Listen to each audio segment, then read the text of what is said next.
So yun, good morning, mga kailong. Di ba? Bago yan ha, kailong. Kailong! Kamusta kayo dyan, mga kailong ko? Mga kailong, mga malaki ilong na sabog-sabog. Hello sa inyo dyan, mga kailong. Lalo-lalo kay Jokla. Kamusta ka na, aking kaibigan, aking pinakamamahal na kaibigan. Kailong. Kapatid! Kapatid! Kamusta ka na, kapatid? Sana naman mapapanood mo to, no? Dahil ito yung para may lalo mo maintindihan kung bakit kailong. Kailong, kapatid! Kami ang kailong. Bakit hindi dapat lagi tayo at hindi importanteng magpakita sa public? Isang ano lang kasi, ito kasi ang dahilan doon. Bibigyan kita ng sample. Ito yun. Ayon sa National Privacy Commission o NPC, parami ang ganitong kaso ng online child pornography sa bansa.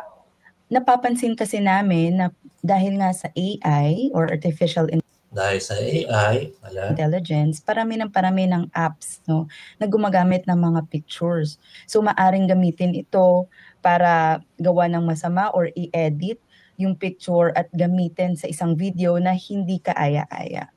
Okay? Pwede gamitin mga picture or video yan. Sa totoo lang. Katulad ng ginagawa ko ngayon na pwede kong edit ang video mo. Tulad ng pinakita ko na sa'yo, di ba? Sinaswap ko ang pagmumukha mo kamukha kay Bobotera o Wendy. Pinakita kita noon last time. Kung di pa napapayon yun, pwede mong balikan. Walang problema naman yun eh. Para may matutunan ka naman at may pumasok sa utak mo, no? Kapatid kailong. Tulad ng ganito, kaka-freshness mo, ha? Brother Opioy, yeah. Thank you very much. Ayan. Yan. Di ba? So, imagine, hindi lang yung mic ang inedit ko, pati pagmumukha mo, inedit ko. Di ba? Nakakatawa lang. Nakakatawa lang. Freshness. Di ba? Lalo pat ikaw mukhang tanga ka dyan. Sa totoo lang. Pero ito lang, para kang tanga talaga, para kang dinidikit yung mukha mo pag dinidikit mo sa isang burat. So imagine. Yan, di ba? Kung hindi mo paintindihan yan, ito na ibig sabihin. Total, ako, nakikita o hindi nyo nakikita o bihira nyo kita, may bagong picture pa ako sa Facebook, kanina lang, no? Hindi kita friend. Yung iba nakikita ako. Unang-una sa lahat, hindi ko kailangan magpasikat.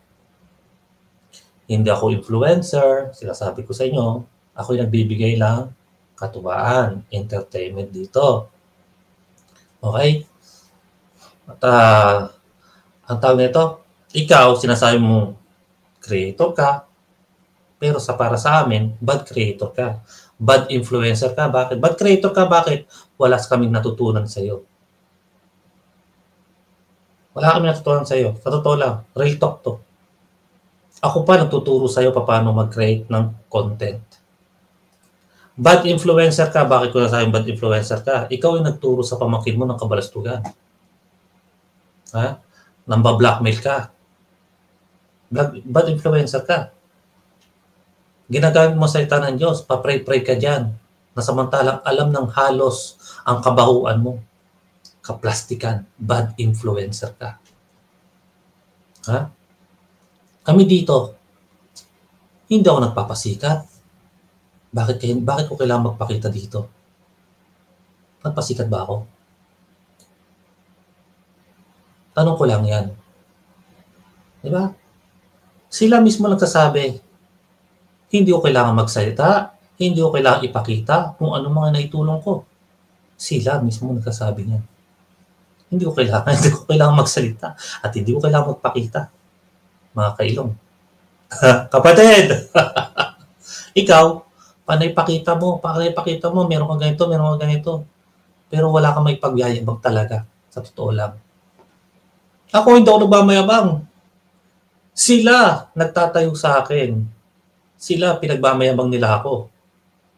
Yun ang kaibahan natin. Hindi ko pinipilit ang sarili ko. Ikaw pilit na pilit. Katulad yan, pilit na pilit ng ano ka, nagpapakasaya, pero deep inside, nasasaktan ka na. Aray! Diba? Kailong. Kapatid! Kailong!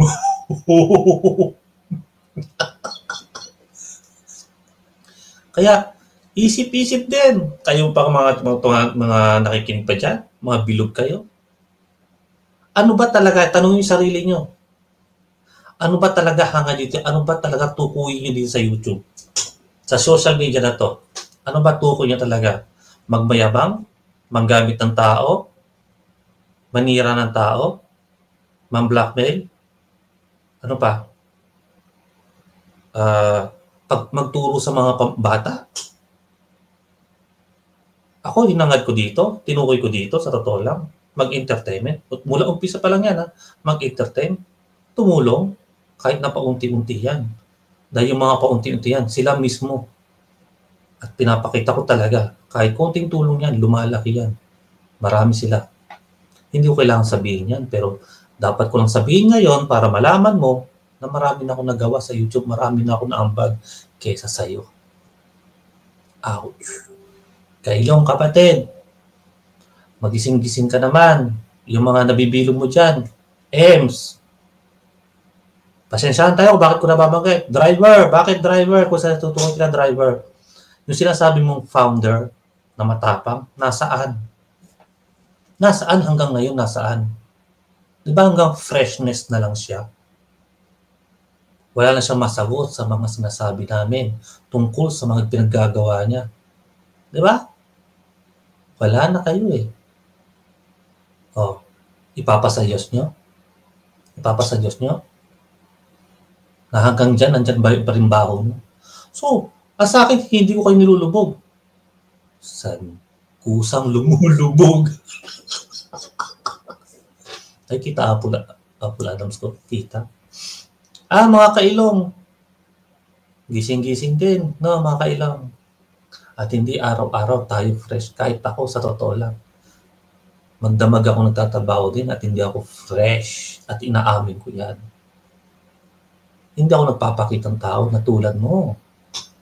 Na gagamitin ng Diyos. Magpa-fresh. Kunyari, hindi nasasaktan. Pinili. Sa pilitan talaga, no? Tapos igigit-git mo pa sarili mo doon sa isang channel kay JRS. Kapatid! Hindi ka nababalikan. Hindi ka nababalikan. Hanggat may baho ka. Hindi ka nababalikan. Inuulit ko, real talk, patay na ang channel mo. Patay na ang channel mo, joke lang. Real talk yan. Ano sino mga pumapasok sa'yo? Ha? Ibang lahi? Mga lalaki pa? Bakit? Para tirahin ka sa puwet? Real talk yan, ha? Ayan, o. O, puro lalaki, o. Ano pangalan? Hisplikidits. Abu. Puro lalaki. Ha? Kaya ka nagsiselo sa akin, eh. Halos ng mga babae nasa akin. Hindi naman sa pagmamayabang. No. Naging kaibigan ko sila. Ayan, sila Astrid. Ayan kayo. Wala na. Ayan. Halos mga babae. Ikaw, wala. Ni isa sa mga ibang Pilipino, wala na. Halos. Wala na sa'yo. Mga naniniwala sa'yo, mga kasamahan mo na lang. Kasi nabibilog mo pa sila. Kaya kayo mga nabibilog pa dyan, naku, awang-awa ko sa inyo. Para na rin kayo mga tanga. Ha? Sinasabi ko, para kayong mga tanga kasi bakit? Tanga-tanga pa rin kayo, nabibilog kayo niyan. Hindi nyo kaya makapagsalita sa isang tao na tanga na mga anong nanggagamit lang, na ginagamit lang kayo. Aba, gising-gising din, tatanda nyo na. Ano kayo, wala kayong utak? Tinatanong ko yan, ha? Tanong yan.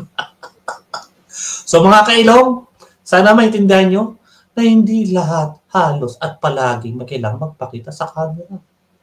Lahat yan nadadaan sa usapan. Nool ko, hindi ako influencer, hindi ako creator.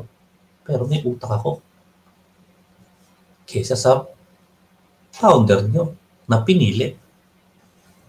Pasensyahan tayo, ha? Real talk tayo. Ang tatanga nyo. Wala akong magagawa. Hanggang dyan na lang kayo. Hanggang freshness na lang kayo.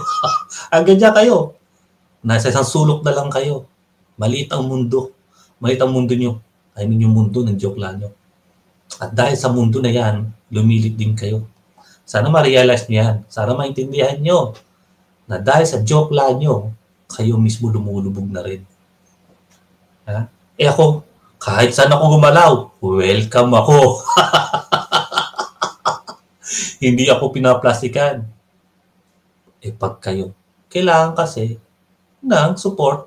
Kaya, sige, puntahan kayo. Pumunta kayo, welcome kayo. Pero pinupuntahan pa ba kayo? Hindi na kayo binabalikan na rin. Real talk. Lalo ka na joke. Hindi ka na makagalaw, hindi ka na makaakyat. Kasi payang-paya ka na. Inuwi ko pinakita mo sa buong mundo ng YT at sa mga kasama mo, bakla kang literal, duwag kang literal. Hindi mo kaya makipagsagutan sa akin. Hindi mo kayang harapin ang mga kabalastuhan ginawa mo. Literal na bakla ka. Yan ang tunay na literal na bakla. Ikaw mismo. So yun, paalam mga kailong. Kailong na kita ha, kapatid. Kapatid. Bye.